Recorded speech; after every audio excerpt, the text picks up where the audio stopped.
Hey guys, Adrian here for the Digital Dojos, and actually this may be uploaded under the Laker Coolman channel. Regardless, this is another guide to repairing your iPhone 4 screen. Now, I wanted to do one disclaimer in the beginning. So first off, anything in this video, you do at your own risk of repairing your phone. No, I or iFixit is responsible for anything that happens to your phone during the repair process. I do also want to stress all screws in my phone aren't there, I should say, or in some parts, due to a recent or a previous repair, I should say, left me some parts astray. So I did do a previous video, like I said. This is my third screen. I guess you count the original and then the second one, which I also cracked. And now I'm on my third screen. So I did take out some parts, in the previous repair. So I'm just gonna kind of mention away what you guys have to do in place of those screws. If not, you can watch my previous video if you want to do that. Anyways, some things you want to have prior to this repair. Obviously, you want to have the replacement screen. For the iPhone 4, the digitizer and the LCD panel are fused. Unlike in the iPhone 3G and 3GS, you can buy them separately, which made the parts cheaper. You're going to want to do a couple things, like I said. You want to turn your iPhone 4 obviously off. You want to remove your SIM card from the SIM tray.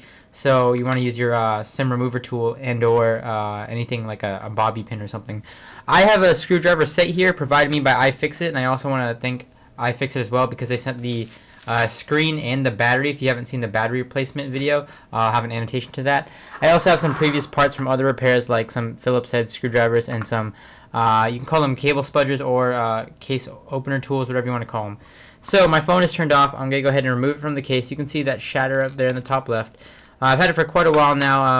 I broke the phone not too long, or a couple months back, and I really didn't have a problem with the cracked screen until I was able to get in contact with iFixit, and they were able to get some parts down here for a guide and review of. So I'm going to go ahead and remove my case here. First things first, like I said, remove that. And remove the two screws located at the bottom of your phone right here. You can see two screws that you're going to need a Phillips, I believe, zero head screwdriver to remove. So remove that, and then what you'll be able to do is just slide up, and you can see there these tabs kind of slide and it pops open. So from here you can see the internals of the iPhone. Some stuff is missing, like I mentioned, because I've been in my iPhone before. So first thing is first, you're going to want to remove the battery. And recently I actually just installed this new battery, so it shouldn't be hard to kind of pull out.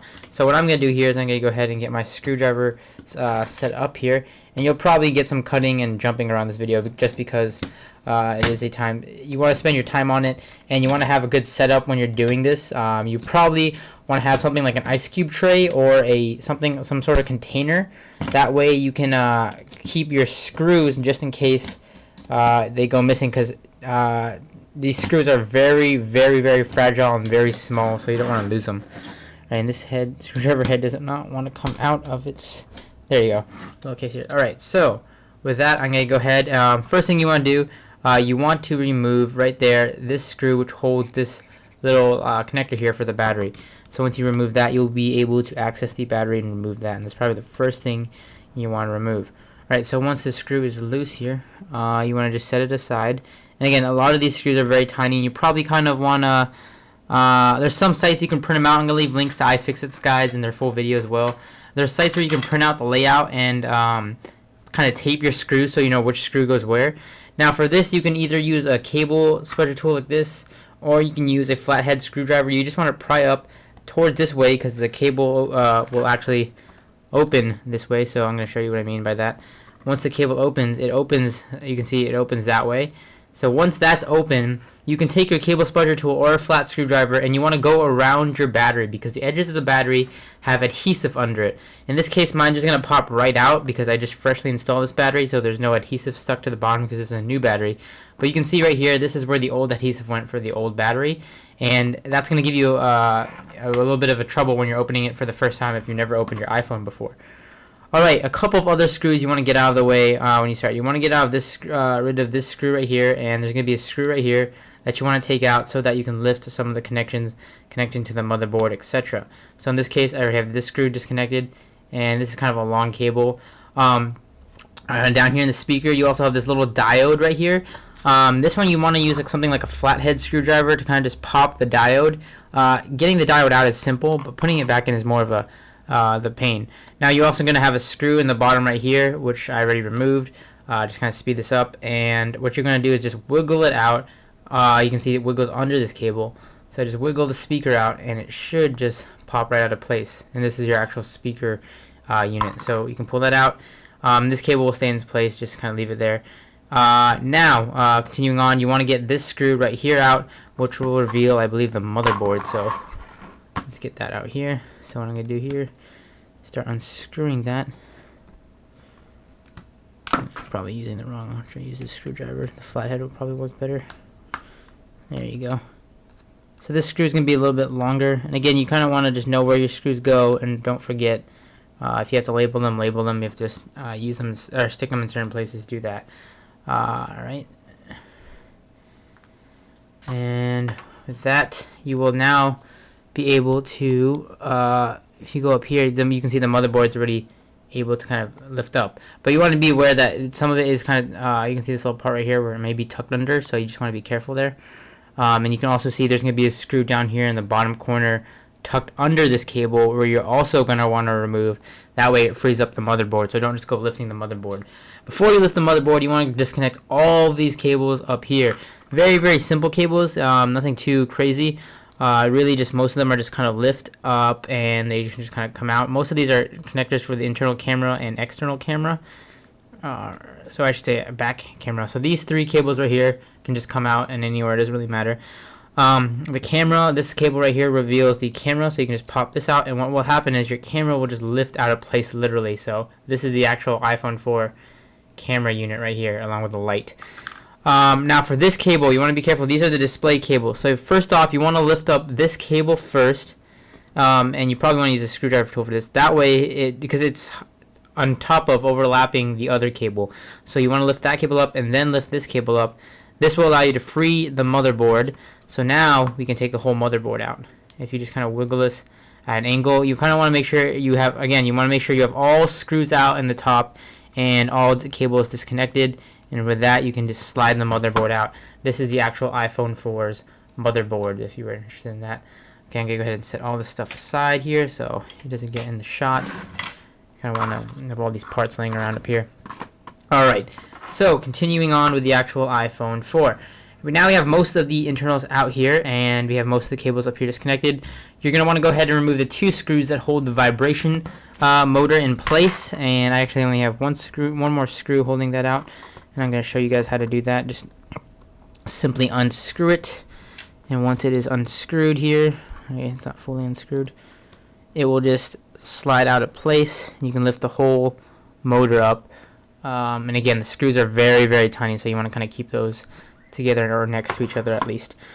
Alright, now you have most of the internals all out. Now really you're going to have these, I believe there's like 10 to or even more screws bordering the actual iPhone 4's, I guess you can see antenna band. You have washers here. You want to be very, very careful in keeping these washers in place, because behind every screw there's a washer. I actually lost one of these screws, and for that reason I did the repair kind of early. I took out some of these screws. Behind each of these little screws right here, there's a washer to keep. The washer helps keep the iPhone. It helps with the heating, so it helps the iPhone not overheat and stuff like that. So it kind of keeps everything in place. So from here, you just kind of want to go around and kind of just take out all these. What do you call that? Screws are here, and again, with every screw that comes off, you're gonna have a washer behind it.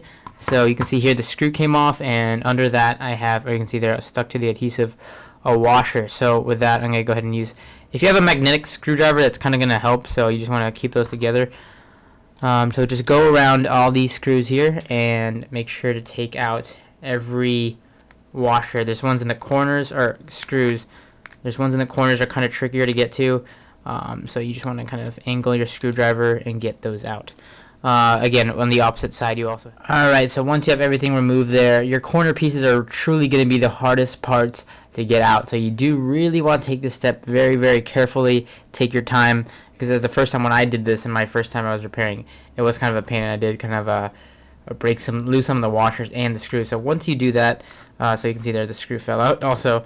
So once you do that, you can simply just lift this, where this line here where the black and silver meet, just lift the LCD and digitizer out from the pocket there, or not the pocket, but the band or the antennas, and it'll simply slip out. That's what the washers are holding in place.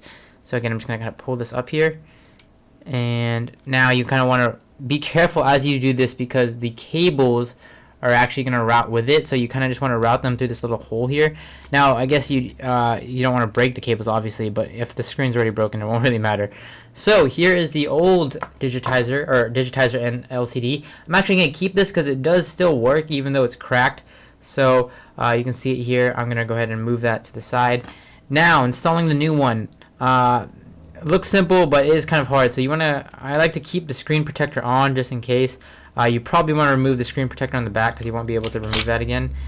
You try not to get your fingerprints on it because it is very shiny, obviously. So a couple things you want to do also before you put the screen on. You want to make sure your home button is perfectly lined up before you do this because there can be issues if you don't line this up if you don't line it up perfectly before you actually do this, because then you can have problems with the actual home button not being responsive or being off, misaligned or anything like that. So just make sure it's aligned and line it up, and then you won't have any problems really. Alright, so it looks like mine is perfectly set here. I'm gonna go ahead and just make sure you get that click feedback with it. And with that, you want to do the same steps but in reverse. You want to route the cables again right here through that little hole right here, and just route them through. And then you would connect them obviously in the reverse order, the one that overlap each other first. Be careful because these cables are very, very fragile. They're only ribbon cables, so you're gonna have a little bit of an issue if you break them. So okay, so once the cables are routed through, you just want to make sure they go all the way in, and then you want to make sure all these tabs right here match up with their corner pieces, etc. And okay guys, we're back here, and took me about 10 to 20 extra minutes more to close this, to actually attach the screen to the antenna and the frame here, just for the reason that I couldn't find out for some reason when I was pushing it in. There was something blocking it from going in. And what happens now, I don't know if this is an iFixit's their screen unit, or if this is something by default that comes in the factory, but right here around the camera, this is my old screen, there is this part right here which I broke off. It's like a little plastic tab. It's basically like, it was like this, a circle around the camera, just like this, but it was closed. And it wouldn't allow me to close these top two tabs into the phone, and it was causing it to kind of like in the middle there was like a bend, and I had no idea why the screen would close. So what I had to do is I had to chisel this little plastic tab off, and now the screen is fully sealed. And now obviously you want to reverse the steps. You want to make sure you screw in these screws all around. Now you see I'm missing one there. Try your best not to lose one, because these washers help with friction. So you just want to make sure your screws go all the way into each corner and seal perfectly all the way around. So after that, really just begins the whole installation process. So in this case, I'm going to go ahead and first put in the motor, or the vibrating motor, and we'll screw that in first. So again, that's just 2 screws here, and you probably, again, if you have a magnetic screwdriver, a lot of these parts help out a lot if you can use a magnetic one, but for some parts I have to admit the magnetic screwdriver can be a pain. So in this case, I'm just going to go ahead and screw this in right. So once you have that screwed in, you're going to also want to put the screw up there. And after that, you can start putting in the motherboard and its parts. So what I'm going to do is I'm going to take the motherboard here, and I'm going to slide it back in. Now you kind of want to slide it in again at that angle, because you have that little bar right there. So what I'm going to do here is I'm going to slide this in, and you want to put it under all these. You want to get all these cables out of the way, obviously. So you want to tuck these cables behind it, and then up here in the top where the motherboard is, you want to focus. You want to make sure it goes under that little groove. And once everything is down, like so, you're going to want to screw everything in. So you want to screw right here. You're going to want to screw that one screw that goes right here, and obviously the one that goes under the flap. You want to screw all of those in. So in this case, I'm going to screw the first one in, which requires a flathead. Alright, so once you got all the screws in, you want to you can connect the connector right here, and by pushing that in, and you can proceed by putting in the speaker. Now again, you want to slide this under the cable right here. Kind of have to wiggle it in, and then once it should just kind of fit in there. And then once it fits in, you can kind of just click down, because this gold thing will actually just push in for the most part. It should just, yeah, it'll just kind of push in. So you kind of, and you'll see it there tuck in. And then now the hardest part is connecting this little diode back into that hole right there. So I'm trying to get this to focus. There's a hole right under this. If you guys, maybe you guys can see it right there, that connector. Basically, you want to try your best to get the flathead over it, and just kind of get a feel for it using your like nail or a flathead screwdriver, and just get it to line up, and you'll feel it kind of click down, and you'll know it's in there. Once that's in, you can go ahead and connect the top units, like the camera.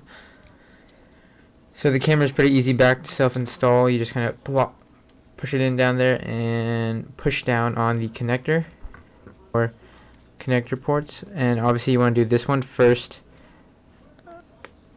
so that lines up. Once it's clicked down, then you want to do this one second. Same thing, click it down, and then you just click these last three in and proceed to screw in the last of your screws. And make sure you know the order that they go in, because they'll go in around up here, going up there, and they'll go in over the shields over here, and then you can put your shield over. I keep my shield off just because I open my iPhone a lot.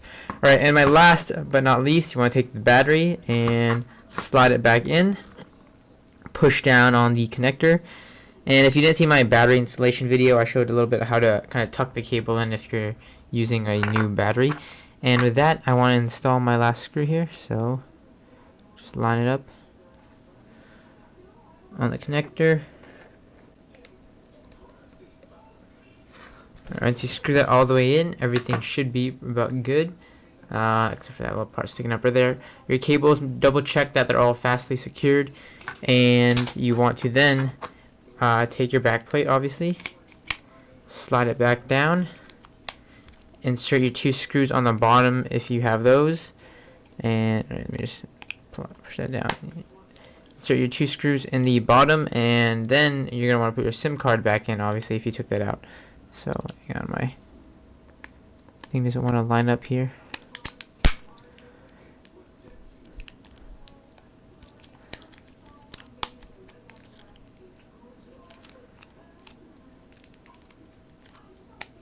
Then you can take this off,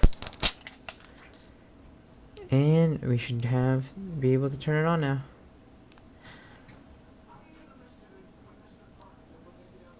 Fingers crossed everything was installed right. So far we got we got the Apple logo at least, which is a good sign. Waiting for everything to turn on. The phone is now turning on. No SIM card installed, so I'm going to go ahead and turn in my SIM card here. Push it back. Alright, and we are in business, guys. New touchscreen LCD installed. Again, guys, hope you guys enjoyed this guide. I'm going to have a full written post over at digitaldojos.com. I want to thank again the guys at iFixit. iFixit for sending me the kit and the screen for the purpose of the guide and installation. Anyways, guys, huge thanks to you guys as well for viewing this video. Hope you guys made it through the end, and hope this guide can help you in some way. You can check out my original video if you're interested. I'll leave the link in the video description. Don't forget, for more content, head over to digitaldojos.com. Don't forget to comment, like the video, guys, because this really does help, and subscribe. With that, guys, I will catch you guys in the next video. Hey guys, thanks for watching. Don't forget to comment, rate, subscribe to the video. Leave your feedback below. Love to hear what you guys think. It really helps out, and you're showing your support. Also, like the video. It helps out. It takes a while to edit these videos, so don't forget to like them. Of course, check out our main content at digitaldojos.com. You can also find me on Facebook at Laker Coolman. Like our fan page to get some more updates, and of course, follow me at Twitter at twitter.com/kidguru. If you guys have any questions, inquiries, or requests for videos, email me at digitaldojos@gmail.com. Thanks for watching.